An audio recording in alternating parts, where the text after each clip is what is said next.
Welcome to Films Fatal to the Flesh.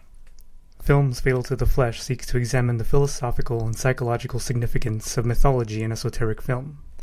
We have no formal education in film or filmmaking. Our intention is to learn as much as we can from this experience and to bring to light the films that we feel are meaningful. I am Daniel. I am Gilbert.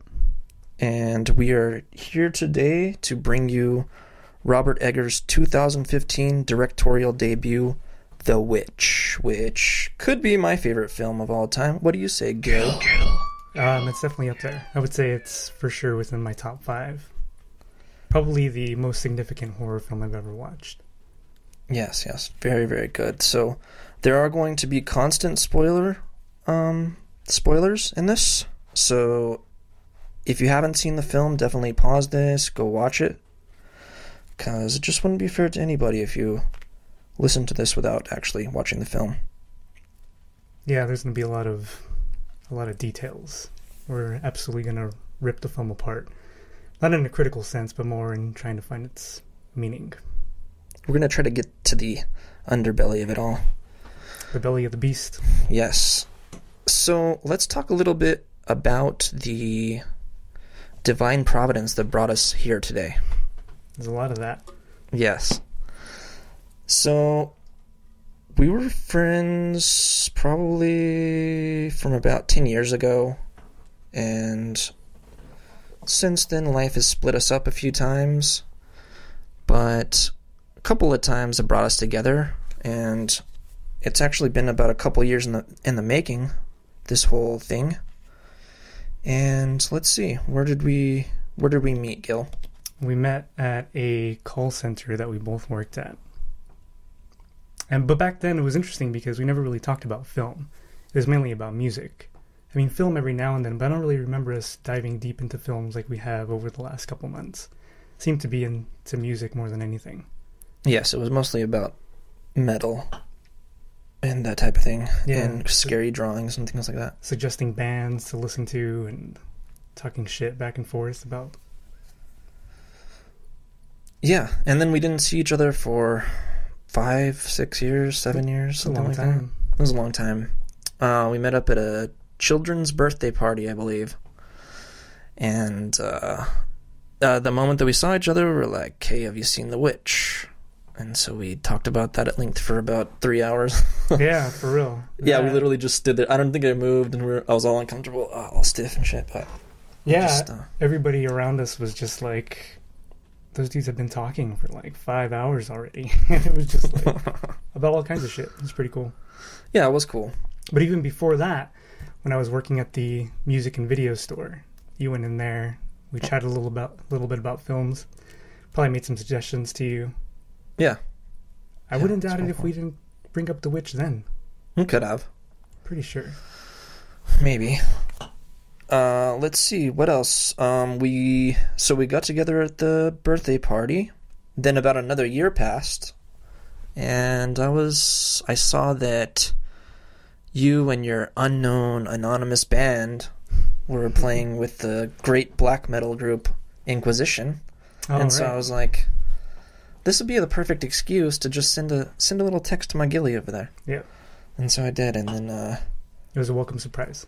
Yeah, and then so we decided to meet up, and then Gilbert proposed the idea that we start doing a film podcast, which I had already had thoughts about doing.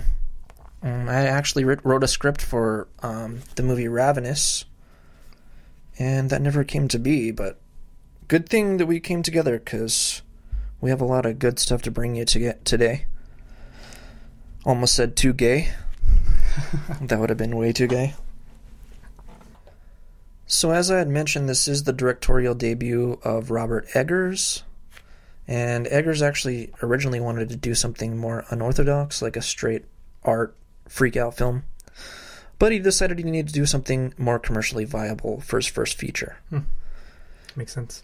Yeah, and this was actually meant to be shot in New England, and they tried to make everything as genuine as possible.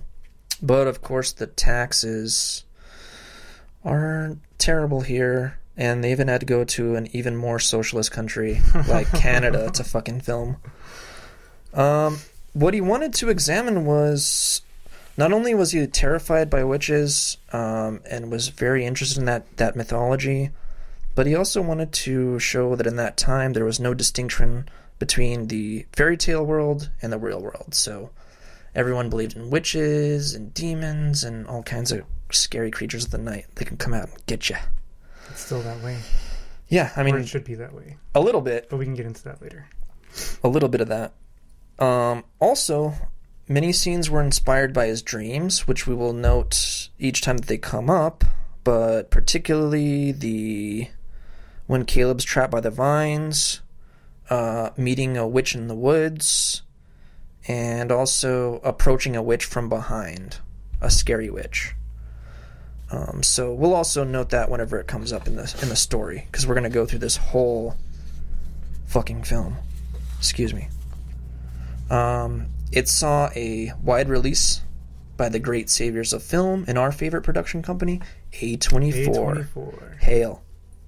On February 19th, 2016. Now let's talk a little bit about the first times that we saw The Witch. I saw The Witch in the movie theater, and it was really uneventful, but I was absolutely blown away. Did you go by yourself? No, I went with a date. A young lady. Did the date like it? They did, but not as much as they should. Not as much as everyone should. This film should have people losing their fucking minds, especially the cinephile community. But, I mean, it does a little bit, but not as much as it should. It should be like the number one. I think it's just too much in the middle for people, right? Because it's not horror enough for the horror fans, and it's too much horror for people who don't like horror. So you have to be like right in the middle of where you want to watch horror as art, almost, which I think is why it's not recognized by that many people or well known. Yeah, and a lot of basically what we're going to try to cover here is sort of films that are art conscious that still have a traditional narrative. So you still have the skeletal kind of structure of a regular narrative film, but it's very in tune with art. The Witch is just full of art. It's beautiful. Well, in mythology and psychology, for that matter. I mean, I think those two aspects are the most important aspects of the films that we're going to be reviewing, because they're just more than just watching a film. These films have a way of embedding themselves in your brain, in your unconscious, so they have a way of having you move differently in the world after you watch these films. It's not just a visual audio experience. It's so much more than that. And The Witch is just ripe with it. And it really bothers me when people sort of reduce it. They'd say, "Oh, I try to watch it a few times. It's too boring." It's just. There's just so much to hold on to there that it's extremely frustrating whenever you find people that don't appreciate it as much as you do. And not that I expect people to do, but and that's exactly what happened whenever I saw it for the first time. So me and my wife went to go see it in the theater. And I had been stoked about it for a long time. The trailer was excellent. And that's another thing with films these days, is their trailers show you the whole fucking film. So you watch a trailer and it's from beginning to end, the entire film in like 2 minutes.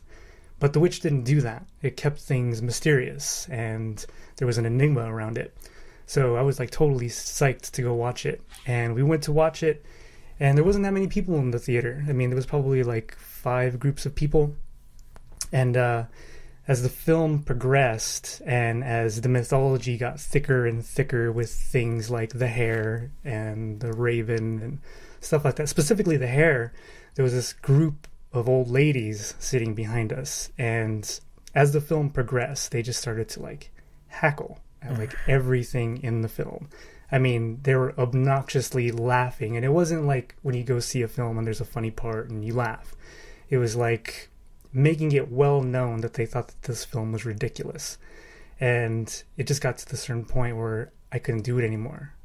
They were actually speaking aloud, saying things like how stupid the film was, So I had get up out of my chair, walk to these 70-year-old women and ask them to respectfully be quiet because we all paid good money to watch this film, and it wasn't fair that they were trying to ruin it just because they didn't like it. So, I don't know, either they didn't get it, they don't understand mythology or folklore, which is kind of weird because I imagine they would all have grandchildren that they probably read fairy tales to, you know?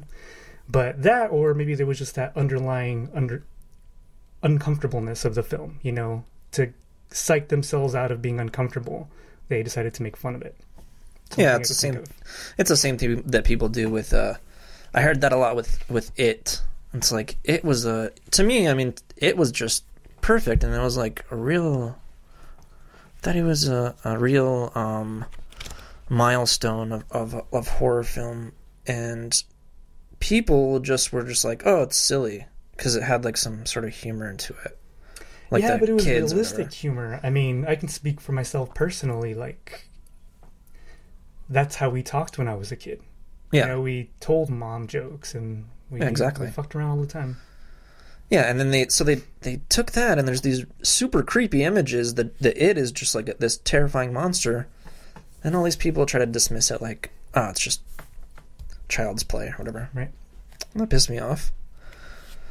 So, there was a situation with the Satanic Temple and A24. Could you give us a little background on that? Yeah, well, I mean, most of it is just the little bit that I've read since seeing the film and studying it. But basically what I understand is when Eggers and A24 finished the film, they contacted, or I think they sent like a copy to the Church of Satan.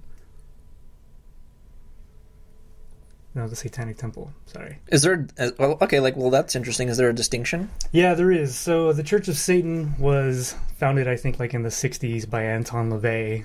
And they, from my understanding, are they're an atheistic satanic group. So they don't actually worship the devil or anything like that. Although they did have rituals and things of that nature.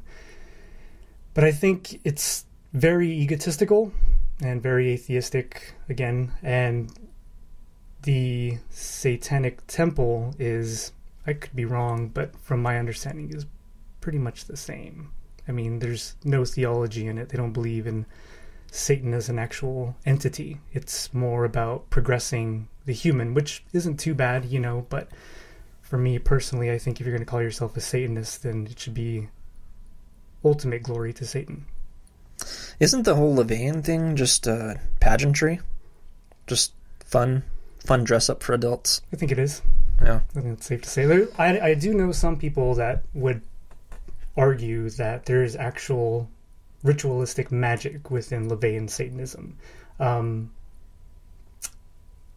I don't know enough to say yes or no. I mean, I read the Anton LaVey Satanic Bible when I was like in high school.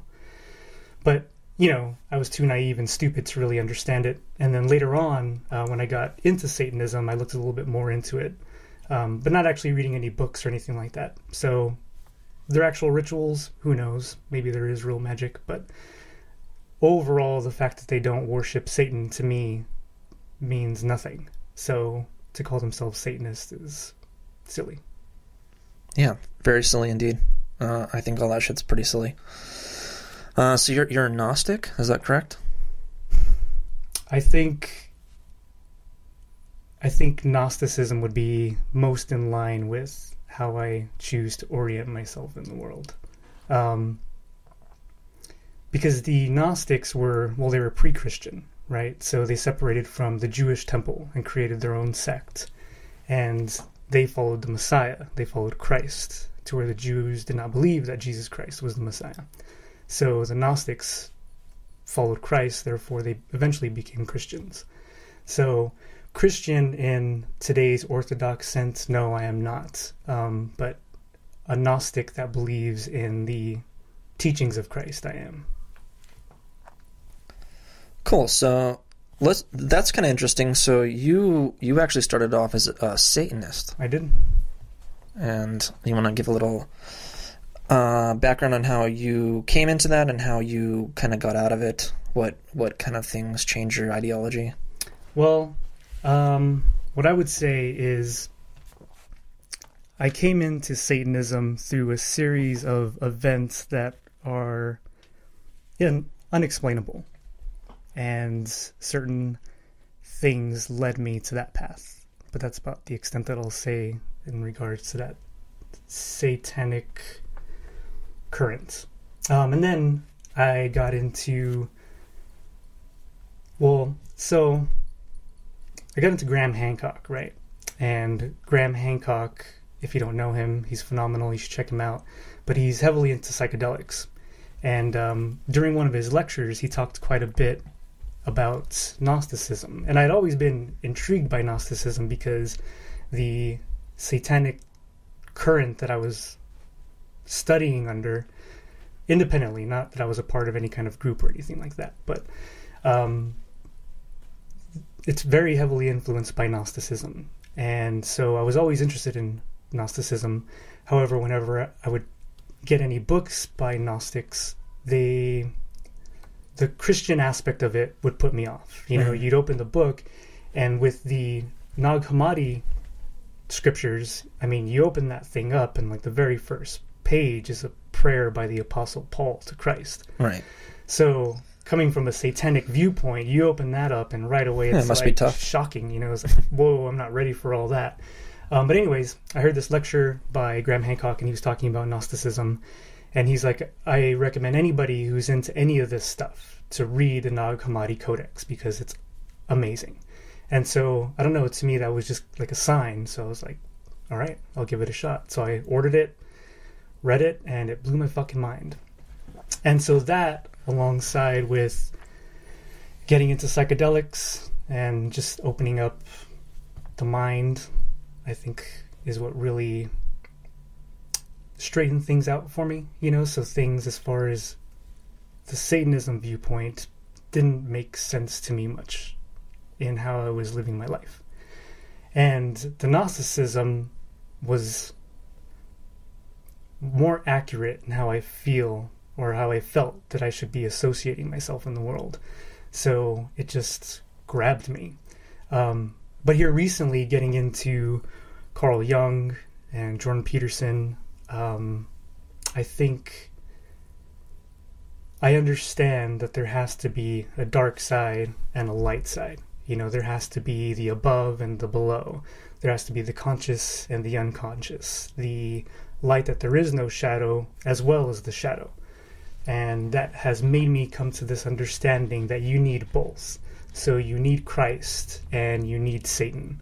You need Yahweh and you need everything else. Chaos. Dark Yahweh. Right. The tyrannical father.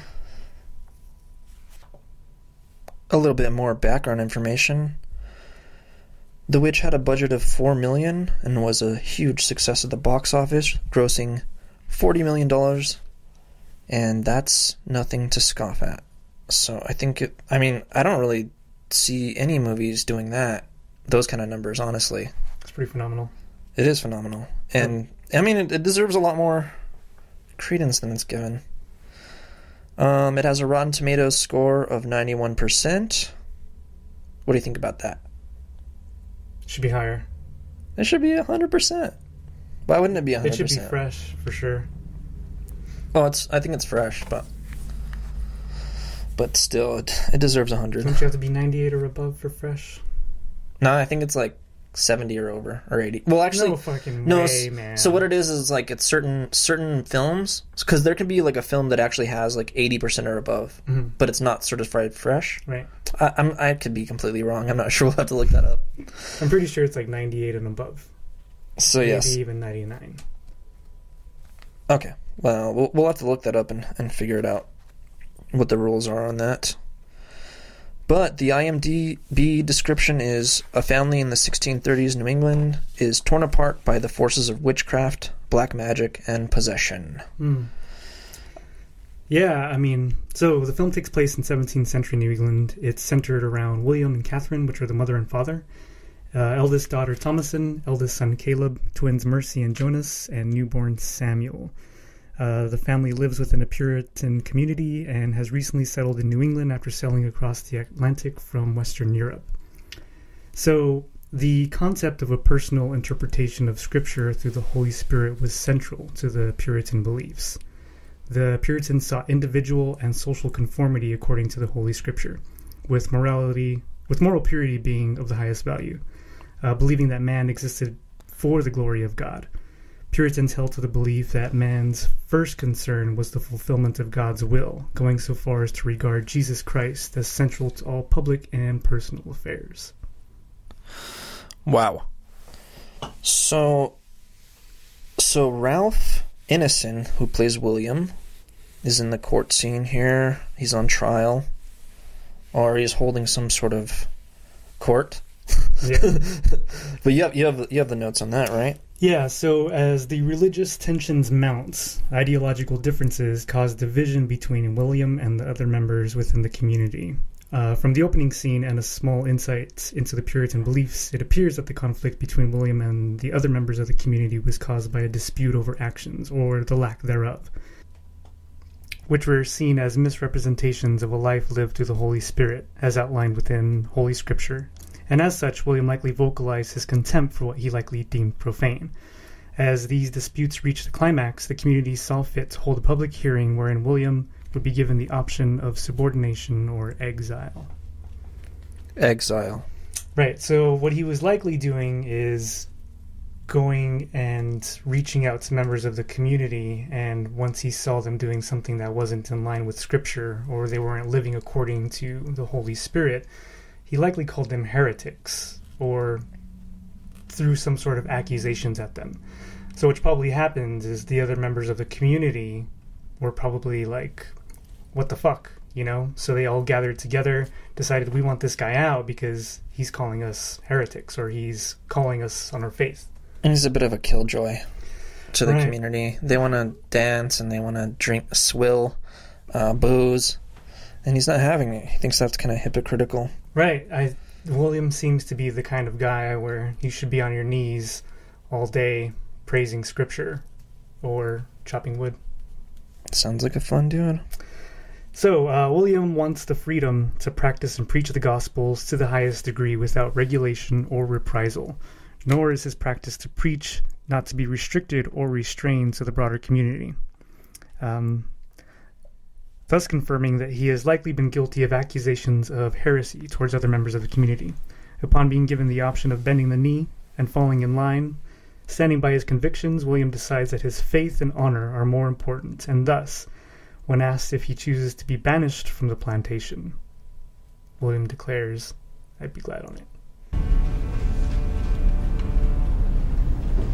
I would be glad on it. And that's what I told you whenever you asked me if I want to do this show. Right. I said, I'd be glad on it. And I sent you a text message, but that's how I sounded when I was typing it. That's how I read it. So that's actually very relevant to sort of our personal ethics. Him being sort of very much adhering to his ethics and his moral code. Mm-hmm. And I think that's extremely important, and I think that's something that you will see reflected here in what we're trying to do. And I just want to bring this up. We're definitely never going to have any ads.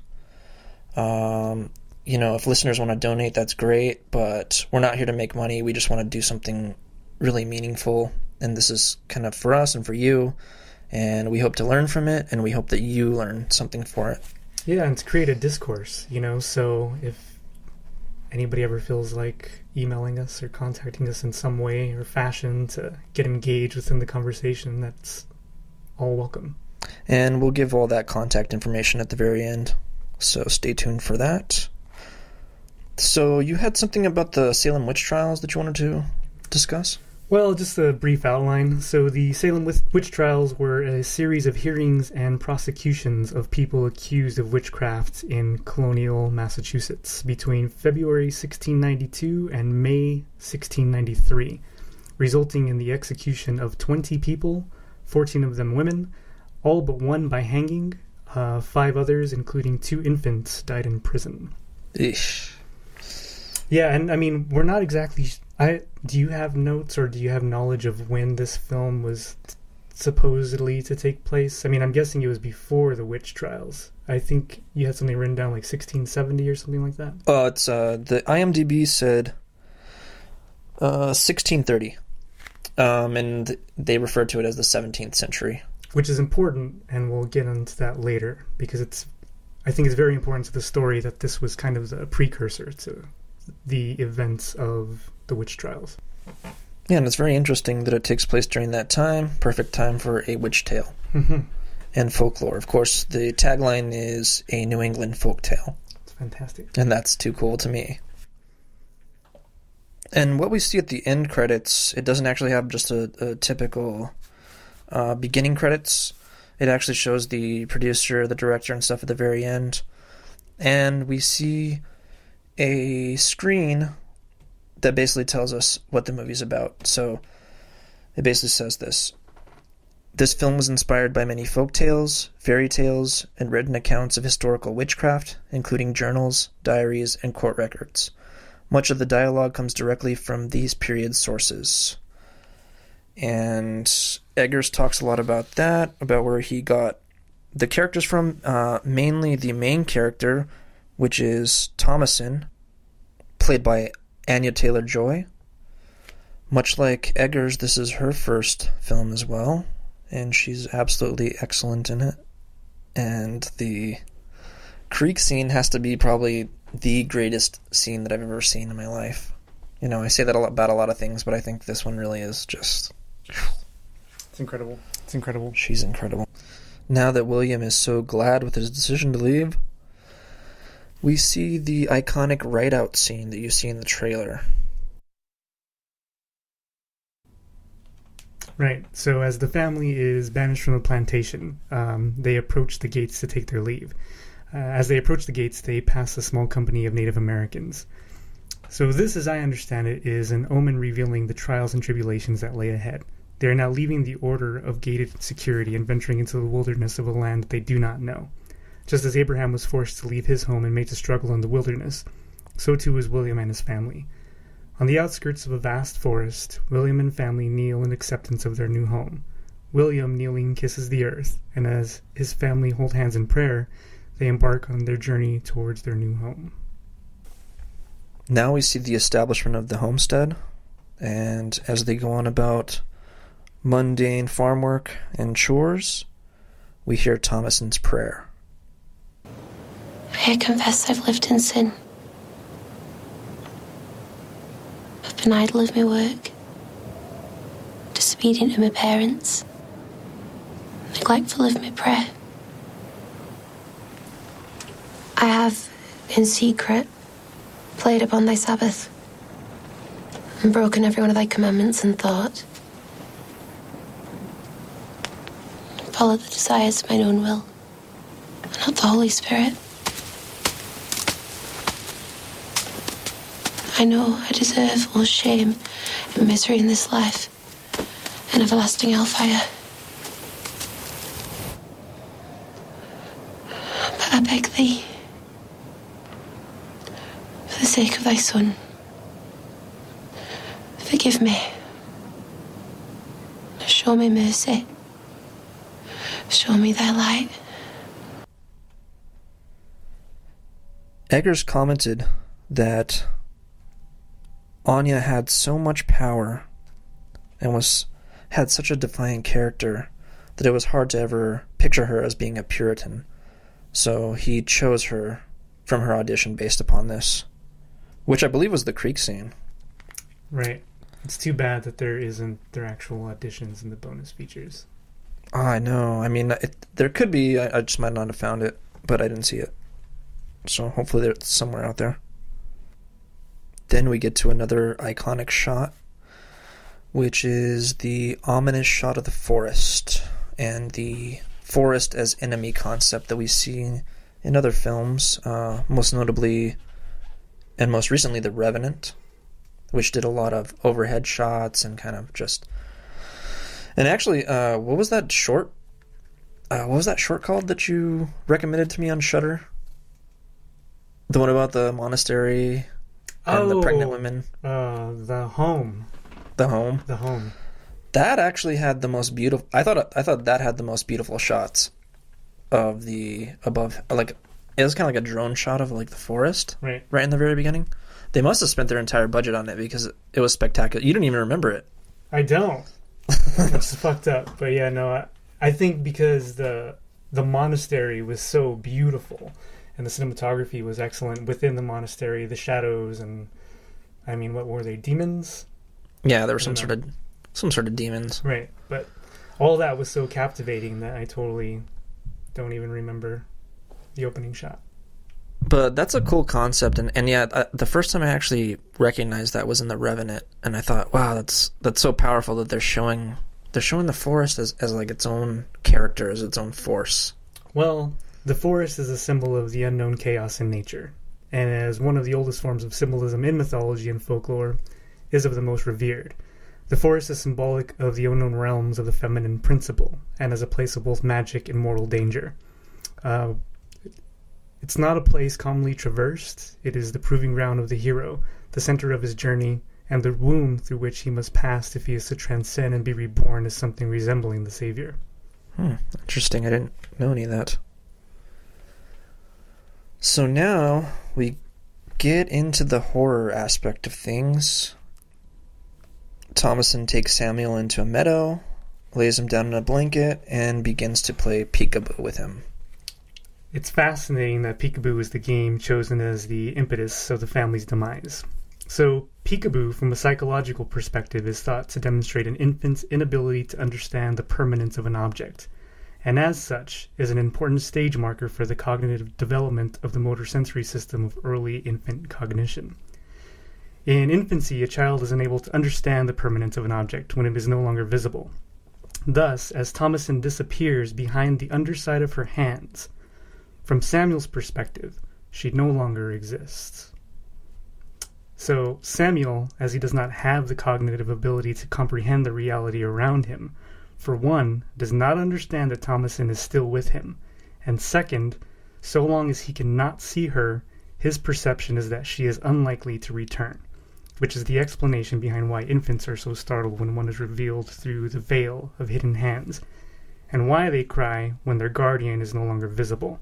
So, Samuel's worst nightmare comes true when Thomason does not return, and one can only imagine the reality soon revealed to him. Samuel is eventually sacrificed and ground into a salve, which then is used to anoint both the witch as well as her staff, thus allowing her to take flight towards the unknown mysteries of forbidden light. Right, and we'll get a little bit further into that. So, what actually happens that we see is Thomason looks down, and Samuel is no longer there. And we hear rustling in the forest, which it was said that they use fishing line to pull along the... I know you hate the I know you hate the behind the scenes stuff, but that's how basically they made the sort of rustling. Mm-hmm. And it's sort of interesting too because there's a very specific line of dialogue, and it sort of suggests that as the witch is taking Samuel, that she's somehow like a wolf or a werewolf or something. Because in the creek scene she actually says, Father showed me the tracks. So they actually went to the spot where the witch had taken Samuel, and they actually saw wolf tracks there. And in the scene, you see the actual witch running with Samuel. So it's possible with the transfiguration of some sort that perhaps she does have wolf paws instead of feet. Yeah, which we actually see that in other scenes too. Mm-hmm, right. And one of the interesting things, and here's one of our notes. We're going to try to itemize each time that a certain thing happens in the film. So right now we're going to go ahead and get into the scarlet hood that the witch is dressed in. So she's running through the forest, and she's dressed in a scarlet hood, and we see that this is the younger version of the witch, which is played by, I don't know how to pronounce this, but Bathsheba Garnett. Mm-hmm. Anyway, supposedly she's like a model or something like that. And the actress was talking about how it would be much easier to get a model, because he sort of works with models and he kind of understands that they, you dress them up, you put them in a place, you tell them to do this and do that, they'll just do it right away. Yeah, they get it right away. So Scarlet, think about that, Scarlet. And this, I know this probably doesn't have any tie-in to the sort of Christ stuff later on that I might want to get into, but it is interesting that it is the same color that we see in other scenes. The same kind of cloth. It's really the only color throughout the whole film. Everything is so gray, like a grayish blue, white. True, it's not a very colorful film. It's very cold. drab. It's really and cold. Yeah. So the only time you see warm colors is, terror. And that doesn't make it any less beautiful either, and it's very effective to the mood of the film. It is, right. So now we get into the very disturbing scene where we see a close-up of a baby on the screen. Candlelit, which Eggers talked about how they only used either natural light or candlelight to light the scenes, and that, I think, actually gives it a very good quality. Yeah, because if they would have used any artificial light, you could have been able to tell. Yeah, could have seen that fuckery. So yeah, we see the baby very close up. If you're in the theater, it takes up the whole screen. The witch has a knife over the baby, and we see the knife go down to the baby's genitals, sort of suggesting some extremely nefarious shit going on. Yeah. And that should probably disturb any parent or any caring person. It's hard to stay focused on the screen. Yeah, and it's one of those things where you try to show somebody like a normie, as we would call them. Mm-hmm. If you show them this movie and they see this scene, they're probably going to be like, "Oh, what the fuck, man? All right, what are you trying to show me here?" Yeah, I know. Because it does actually show, Yeah, at first I thought she was going to circumcise him or castrate him. Yeah, but I guess it's kind of, I don't know which one would be worse. I don't know, but it sort of alludes to some sort of genital mutilation. Right. She probably wears the foreskin as some sort of amulet, which is interesting, right? So before you get into anything further as far as what happened to Samuel, any Game of Thrones watchers out there? So there's a witch in Game of Thrones, right? And she wears this amulet, and while the amulet is on her, she's beautiful, just beautiful. But the moment that she takes it off, she turns into this haggard old woman, who's probably who knows how old, 200 years old, 300 years old. So I wonder too if the whole blood thing is sort of a transfiguration thing, to where it takes her from being an old lady to being the young girl that we see that later on tempts Caleb and that we see running off with Samuel. Yeah, very, very well could be. Now we see this is terrifying, actually, and I thought, holy shit. When I saw this, I was like, what the fuck? Because, so basically the witch grinds the baby into a mash, which she anoints her stick, which were called poles at the time. They didn't have brooms, or brooms weren't in the lore at the time. Of course they had, of course brooms were invented, but in the folklore at that time, that wasn't a part of it. And this has actually been covered in other things. They did it in the movie Warlock, which... So I didn't really do my research on this part, which I was supposed to do, but supposedly it was really the National Enquirer or something, but supposedly some kid killed because if you kill a unbaptized child and use their fat and stuff, and actually it's this whole mixture of things, which actually I looked up the Wikipedia and it's some sort of hallucinogen. So it's possible that this was just some sort of symbolic kind of thing that the witches did at this time. Or it could be real. They could put some shit on their stick and fly around. Put some shit on their stick. Anyway, so now we see the witch flying into the moon. Another great iconic shot. Oh yeah, and it's so I don't know, magical. It's almost puts you, it's like a trance-like, you know, because the moon is far but near, the witch is far but near. Yeah, it's very hypnotic. Mm-hmm. There you go. And actually, for all the supernatural shots, they used a higher frame rate on those to give them a more ethereal feel, kind of sped up a little bit and kind of chaotic. And it's a brilliant. That's one thing too. Is like you'll notice with the psychedelics is when you're sort of in that sort of state, the kind of time just seems a little jittery, or there's just this weird, like, there's this weird sense, like it's an actual extra sense, it seems like, of time, like the concept of time and kind of like time ticking by, and you can actually kind of feel it. I don't know if you got that. Oh yeah.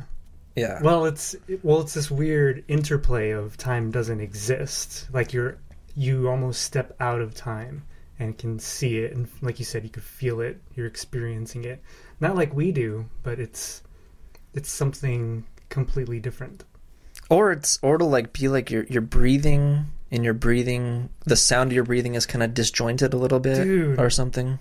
Yeah, which I kind of want to talk about later, but breathing is definitely a big part in the psychedelic experiences. I mean, for me specifically, as visions or experiences transition from one to the other, so does your breathing. So your breathing changes, you know, from deep breath to calm breath to not even breathing. It's interesting. Yeah, it's very, very weird. It's almost like you do. It's almost like, you know, we have headphones on right now, and we can hear ourselves. It's sort of like you kind of like hear yourself from an outside perspective, kind of breathing and that type of thing, and it's very trippy. Well, and on DMT, the sounds that you hear, and especially if people are talking, their vocal arrangement turns into beings. So Ooh. It's really intense, right? So, I mean, your vision is already intense as it is. Like you're in a different world. You're in a different dimension. And then if you have people around you who are holding a conversation, their conversation comes into this unknown realm, but not as language, but as objects. So right. You can actually see their vocal arrangements. I saw them as serpents. I've heard it described as fractals. There's a lot of fractals. Well, for me, the fractals start the journey, right? So you take your first inhale, and when you take the first inhale, your brain starts to buzz. But it's hard to describe. It's not really buzzing, but it buzzes. And you get this real, like, wash of sound that you don't quite know what it is, almost like you're underwater. Mm-hmm. And then the second inhale is when you get the fractals. Like, the world, your vision, reality starts to split apart. And then on the third one, you're gone. Wow. Sounds like some scary shit. Scary, fascinating, enlightening. Yeah, it's all that stuff. Yeah, I bet. So, we have our first incest scene. Oh, fuck. Incest. Incest is ripe in this film. It's always present. There's always some sort of element of it. I guess. I mean, I didn't get any incest from it when I first watched it. I mean, of course, there's the whole Freudian psychology or philosophy, I guess you could say. You know, this whole idea that as boys, our first interaction with women is with our mother. So, I don't know. Or sister. So I saw it as that, like just the coming of age for Caleb when, you know. Well, okay, I mean, incest is like the closest word that I could come to. But, I mean, I think it's actually very overt in the film, and I think it's an important part of the film. For what reason? I don't know. I don't really know what role it plays in the film, but it's ever present. So, this is our scene here.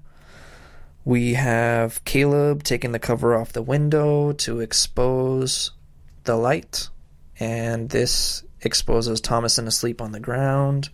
He looks down, and he spots some breasts. Some beautiful, small, but beautiful breasts. And he likes it, of course. Because, I mean, well, he doesn't have any other women out there. He's coming of age. And again, the family is threatened by Thomason's burgeoning sexuality, as it was put. So in Man and His Symbols, Joseph L. Henderson writes in regards to Beauty and the Beast, by learning to love beasts, beauty awakens to the power of human love concealed in its animal and therefore imperfect but genuinely erotic form. Presumably, this represents an awakening of her true function of relatedness, enabling her to accept the erotic component of her original wish, which had to be repressed because of a fear of incest. To leave her father, she had, as it were, to accept the incest fear, to allow herself to live in its presence in fantasy until she could get to know the animal man, discover her own true response to it as a woman. In this way, she redeems herself and her image of the masculine from the forces of oppression, bringing to consciousness her capacity to trust her love as something that combines spirit and nature in the best sense of the words. English, please. So basically, it's almost like a coming of age, right? So in order for Caleb to understand who he is sexually as a boy coming into a man, he relates himself and his sexuality to the thing nearest, or the person nearest and closest to him, the one that he can trust, the one that he's able to discover his sexuality through, since he doesn't actually have the ability to, well, take part in sexual intercourse, I guess. So that's what Thomason becomes, is almost his gateway to understanding his sexuality. I'd for sure be looking. Well, so things are going bad, and we see, and this is a common theme throughout the movie, is we see the first manifestation of a supernatural curse, and we see this in the crops failing in the cornfield. And Caleb meets his father in what I call the garden, which is just the field where they grow crops. Right. But, I mean, I think this is very symbolic, too, and this happens throughout the film as well. They meet in the garden, and we see the crops are failing, the corn's dying. So in the podcast Rant and Bollocks, they covered the witch, and in covering the witch, they allude to the explanation behind the bewitching of those who were deemed witches was likely caused by ergots, also known as St. Anthony's fire, after the Hospital Brothers of St. Anthony's Church, which was established in 1095. They specialize in treating ergot infection. Ergot is a fungus which infects rye and other cereals, which are likely the main sources of food for the family. Symptoms include severe burning sensations in the limbs, uterine contractions, fever, vomiting, convulsions, irrational behavior, hallucinations, unconsciousness, and finally death. Now that's weird because, I mean, LSD is basically synthesized from this particular fungus, if I'm correct. Right. And I don't know about all that crazy side effect stuff, but it is actually widely known to have caused like a lot of the folklore and monsters and myths and stuff like that, like people seeing crazy stuff happen. Yeah, so the theory was first publicized in 1976 by Linda R. Caparol. However, 7 months later, Spanos and Gottlieb performed a wider assessment, and they basically disagreed. And they concluded that ergot poisoning had additional symptoms not reported by the afflicted, as well as ergot would have been in the food supply, thus infecting the members of individual houses, but not individual people. Also, that there was a simultaneous start and stop of the symptoms on cue across a group of people. This rebuttal was countered in 1989 by Mary Matosian, stating that evidence indicated a geographical constraint to the reports of affliction within the Salem village. And then there was also other explanations. So one of them was encephalitis caused by birds and other animals, so maybe keeping farm animals, chickens, stuff like that. Lyme disease from ticks, which man, Massachusetts is like covered in these days. I don't know how it was back then, but Lyme disease seems to be probably a good theory, probably more so than ergot, because that would indicate that it was afflicting individual people, right? Because you have to get bitten by a tick. Right. As opposed to ergot, which what this guy was saying would have infected whole houses, if not entire villages. And I think that's kind of basic witchcraft, New England witchcraft kind of stuff. I think it's pretty... I don't know if I was like really revealing anything there, but still good. Yeah, I mean, I honestly never even thought about the whole ergot thing until this podcast. Really? Anyway, shout out to that dude. What was the name?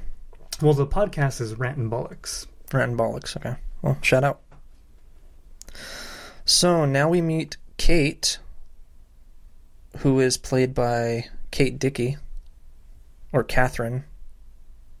Well, I guess they refer to her as Catherine and Kate throughout the movie. Mm-hmm. Yeah. And, of course, she just lost her child. She's in bed, just depressed, crying. Thomason goes over to witness this. And here, I do have like a little bit of a theory, because the Samuel character seems very much like the Christ child to me. I don't know what you think about that, Gil. No.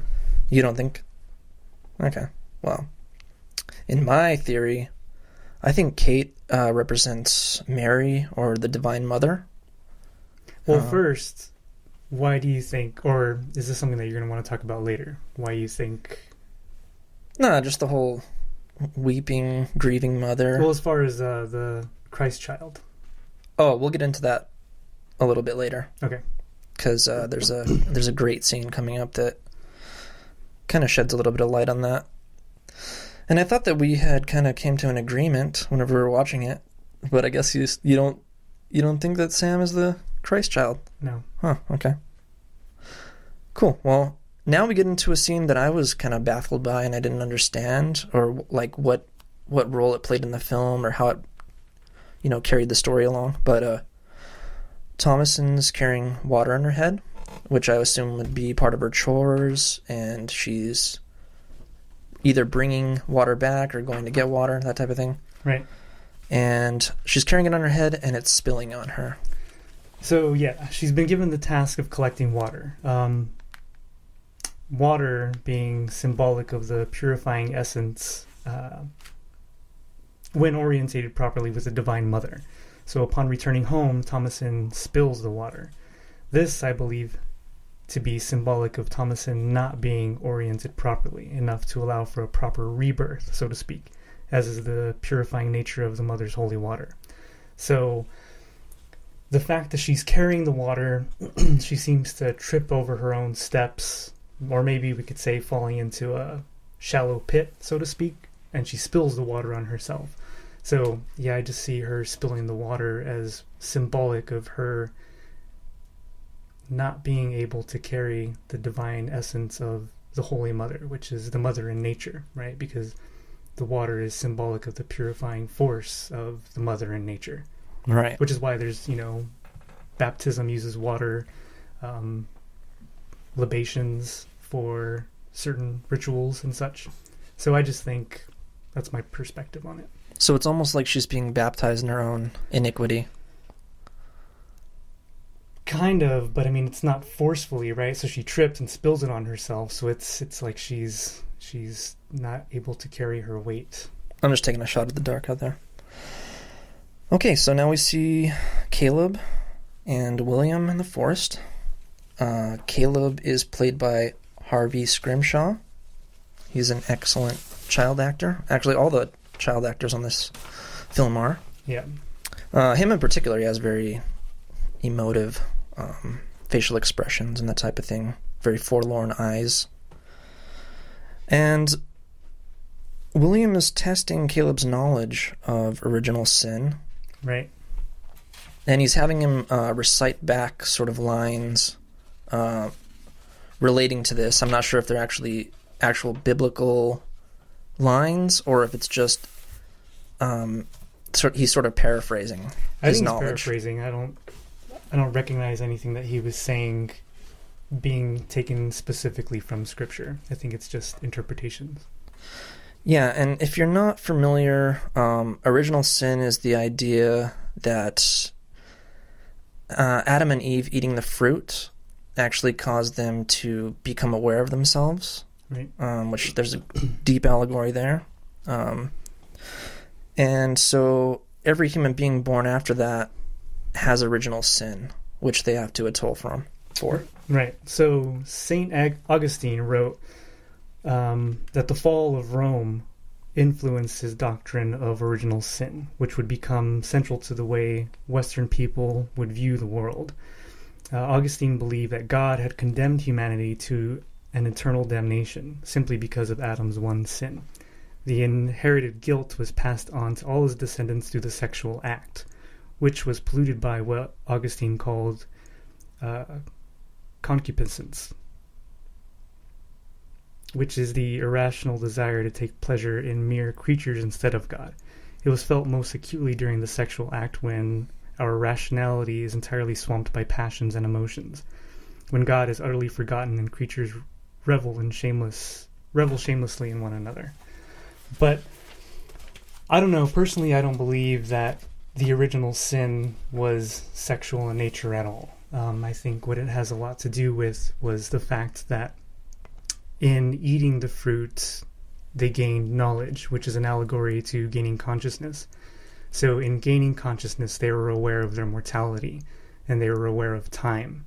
And because of that, they saw the terror of their future, basically, right? So they were condemned, well, Adam was condemned to toil over the earth, or I shouldn't say condemned. It was more like God was stating facts, like, well, you fucked up, so now you're going to have to work for the rest of your life, right? Because having knowledge of time, you know that you're going to die. And knowing that you're going to die, you know that you have to take care of yourself. And you know that you have to take care of those around you. So, to me, the original sin was awakening from the animalistic nature that they were in before eating the fruits. So before, they were basically like children, right? Or animals, they're just kind of basically going off of their instinct. And once taking part of the fruits, they gain consciousness and they're aware of everything. I mean, there's no going back. So I think the original sin is the idea that from now on we understand our mortality. And I think it's important that they didn't take their knowledge from the divine. They took their knowledge from the earth. Right. And who gives them knowledge is the serpent, which the serpent is, from my understanding, in reference to the biblical mythology, the purest form in nature. And I'm also to understand that the serpent in the garden is actually the Old Testament's kind of version of God's shadow self, or it's an extension of God rather than actual, like Satan or whatever. Well, there's so many interpretations to it. So from my understanding, the Old Testament would declare the serpent as an agent of the devil. However, in Gnosticism, that's not quite the case. So in Gnosticism, the serpent is the avatar of the true God. So the true God recognizes that Adam and Eve are being subjugated by Yahweh, the false God. And in seeing this, the true God sends the serpent as a messenger and the agent of consciousness to break the spell that Adam and Eve are under. There's also some interpretations that the serpent is Christ. Wow. How does that work in? So as Adam and Eve are at the tree of knowledge of good and evil, there is an eagle, and the eagle flies to the tree of knowledge and good and evil and lays the serpent in the tree. And, well, the eagle is also representative of Christ. But in that, the serpent is, well, it's the agent of consciousness, right? Of the logos, of logic, of all those things, which is the same thing with Christ. So Christ is the logos made flesh. Right. Do you care to explain like what the logos actually means? It's so complex. But yeah. Just like a basic breakdown. So, in the beginning was the Word, and the Word was with God, and the Word was God, right? So the idea here is that, so that's one of the issues that I have with Gnosticism. Probably the only issue that I have with it is the idea of the demiurge. And this being that the demiurge is the artificer and creator of the world, which I do agree with, just not with the term the demiurge, because the demiurge is seen as an archon or a false god or an evil god. But I don't believe that. I think that God, as we think of it, right, has become convoluted with all these kinds of interpretations and ideas. But I don't think that it's an evil force. I think it's two forces, right? So I think that God, the creator, is both light and dark. So I believe that it has in it the good father, and it also has the Satan in it as well. So that's my only gripe with Gnosticism, is the idea of the demiurge. So anyways, so when we're talking about God from the Old Testament in separating the order and the chaos, I would like to believe that this God is both chaos and order. It's everything. And so this God, what it does is it speaks.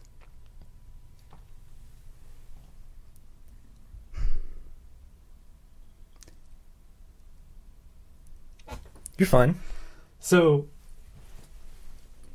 well, I just have to go back a little bit, because the idea of God is just so complex, and we're only talking about the surface level of God, right? So we're only talking about the God that we have identified with in some way, shape, or form. I don't believe that it's the true God, though. I believe that it's a symbol of the highest being. So the highest being doesn't exist in any way, shape, or form that we're knowledgeable of. So this God figure, I believe, to be some sort of a symbolic representation of the highest form of being. But that also is, God is also a part of the divine parents, right? The divine mother and father, right, which is symbolized in the Ouroboros, before the Ouroboros lets loose of its tail and you get the divine parents. So the Ouroboros is basically what existed before anything existed. But that only exists after the highest God comes to the state wherein he decides, or it decides, to separate itself. And that's when you have the Ouroboros. And then you have the Ouroboros splitting into the divine parents. So the father figure is this God figure. And this God figure, in the beginning, using articulated speech, using the logos, separates the waters from the void, separates the order from the chaos. And he does that by speaking, by using the word, which is the logos, which is the Spirit of Christ. Oh, excellent. And the Ouroboros, that's that symbol that you see of a snake eating its own tail. Right. It's a pretty important little note. Okay, so we're back to Caleb and William, and they're in the forest. And I believe Caleb asks him about how he got the money to get, buy traps. And here we see the introduction of the silver cup. Right. So this is the first scene with the silver cup, which you will see many, many different times throughout the movie. I think this is actually the most mentioned, consecutively mentioned thing. So it's like 1, 2, 3, 4, 5, 6, or 7 different times. Right. They mention it. Which is kind of odd because it seems like whenever you first see the film, it seems like a very kind of background, doesn't really mean anything. And it until we actually sat down to write this, like, I had no idea that I mean, okay, the silver cup, of course, the Holy Grail, yeah, that connection, but I didn't think too much of it. But then when you see how much it's interjected into, the scenes, it's like pretty crazy. Well, I wonder what it also has to do with alchemy. Silver as being one of the highest metals, but I don't know enough about alchemy to really know if its symbolism is represented in the film. Right. I do think that you had something about the silver cup. Were you going to bring it up now, or did you have a specific scene when you wanted to talk about it? I don't think I have anything on the silver cup. Oh, no? Okay. No. I think, I was probably supposed to look into the Holy Grail, but... Oh, yeah. It's like that warlock thing. Yeah. Didn't get around to it. I mean, this was very dense. We spent probably about a month and a half writing this. So it was a lot of stuff to cover. It's complex. Kind of went over it a little bit too much until we went insane. Okay, next we have the second manifestation, physical manifestation of a supernatural curse. This is the scene where Thomason is going to collect eggs. Oh. An egg falls to the ground. It explodes open, and we see a baby chicken kind of thing. A fertilized egg, nearly formed.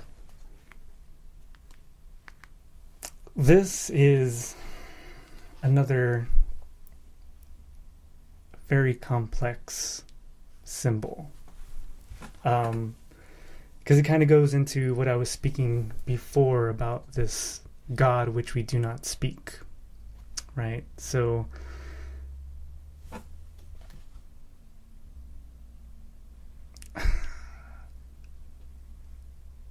there's this symbol of God named Abraxas, and this figure is spoken of, I think, only 2 times in the Nag Hammadi Codex, which is the Gnostic Gospel. There's not very much information on Abraxas, but the information that you do find is quite insane. So, Abraxas deals with the intriguing myth of the creation of the worlds by way of the 7 laughters of God. The first of these producing lights, the second the firmament, the third bringing forth the mind in the form of Hermes, the 4th generation, the 5th fate, the 6th time, and the 7th or last laughter emanating the goddess Psyche, which is a representation of the soul, who, led by Hermes, the enlightened intellect, then fills the whole world system with motion and energy. So Abraxas is that culmination of light and dark,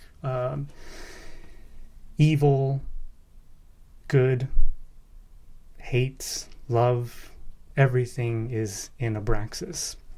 So what's very interesting is that there is this book written by Hermann Hesse, and the book is entitled Demian, and it's basically a coming-of-age story of one young man who goes through a lot of tribulations trying to find out who and what he is. And so Hermann Hesse was someone who was wrought with his own psychological problems, and with his problems he sought out Jungian psychology to get him through his mental issues, if you can call it that. And undergoing Jung's psychology, he began to become overwhelmed with Jung's psychology and philosophy, and in so doing he felt the need to write down everything in a narrative form, in the form of this literary tale of Demian. And so in this book there's a character called Sinclair, and so Sinclair is trying to figure out who he is, and at some point Sinclair has a dream that completely changes his life. And when he interprets his dream, he feels the overwhelming need to paint what he saw in his dream. And in his dream, he saw a sparrowhawk, and he saw the sparrowhawk encompassed within a globe. So he painted that, and he sends the painting to a friend of his, which is Demian. And time passes, right? He's not even sure if Demian ever even got this painting that he did. Right. And then one day while he's at school, he sees a note in his textbook. And he doesn't really know who the note's from or what. He's not really... Because at this point, Demian isn't going to the same school that he is. But anyways, so he sees this note in his textbook, and he's kind of like thrown back by it, doesn't know what it is, who it came from. And during class, he kind of takes the note out and fumbles with it and is just messing around with it. And then he unfolds it. And when he unfolds it, he reads it. And what it says is, "The bird fights its way out of the egg. The egg is the world. Who would be born must first destroy a world. The bird flies to God. That God's name is Abraxas." So, in regards to the egg that we see in the witch, what we can interpret that as is a failure of being. So I think it's an omen, or maybe an insight that Thomason is supposed to interpret. But of course she doesn't. How would anybody interpret it? But I see it as an omen of, it's the corruption of being and the failure of being. So she's on her way to not fulfilling herself or growing properly. So as the chicken and the egg doesn't grow properly and dies. Right. Very interesting. One thing I'd like to add is that I honestly think that Robert Eggers set out to make a very surface kind of like horror film. Mm-hmm. It's interesting that we're taking it to this place and we're doing all this interpretation, but I think, honestly, I think it was just, he just set out to make a horror movie. I don't think he, thought about the crazy implications of all this stuff. Maybe he did, I don't know, but to me it seems, on all the bonus content, it all seems to be very surface, and he doesn't really mention any sort of symbolism. He just kind of talks about the superficial aspects of the film. And it could just be the way that they set up the interviews or the way that they set up the bonus content, the commentary, that type of thing. They could have just been like, hey, give your production notes.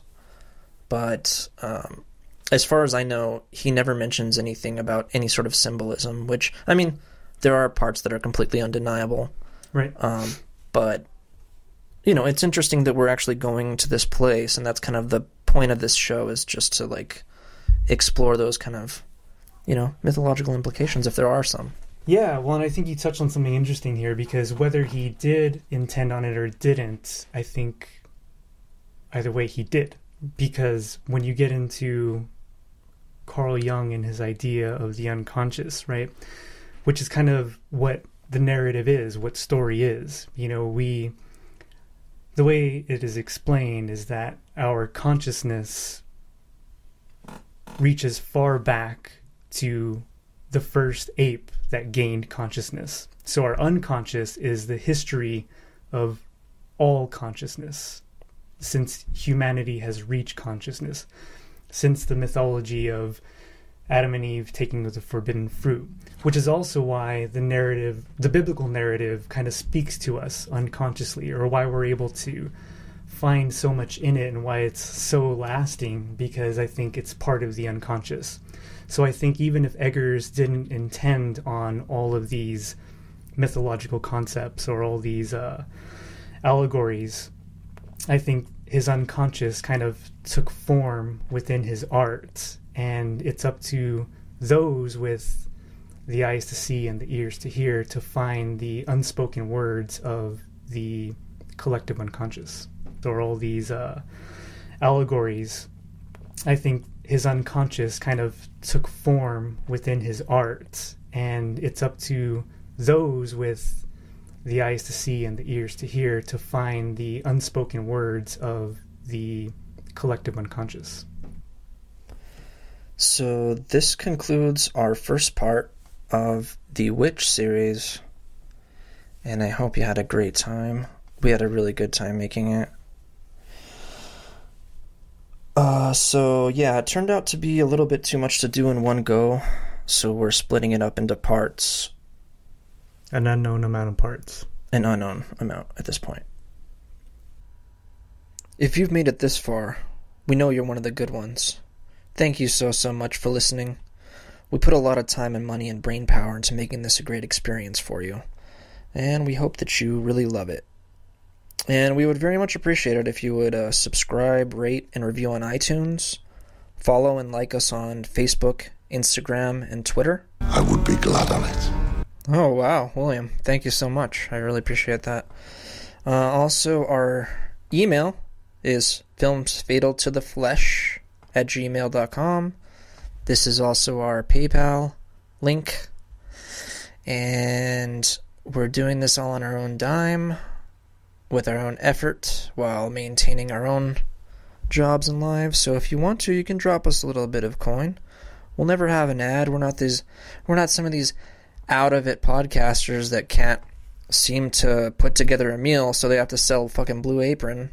Yeah. We're not about that shit. That shit's cringe. Anyway, yeah, if you can donate, then please do. I would be glad on it. Thanks again, Will.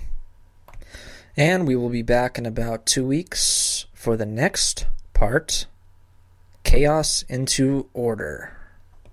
I'll see you then, friends. Stay fatal.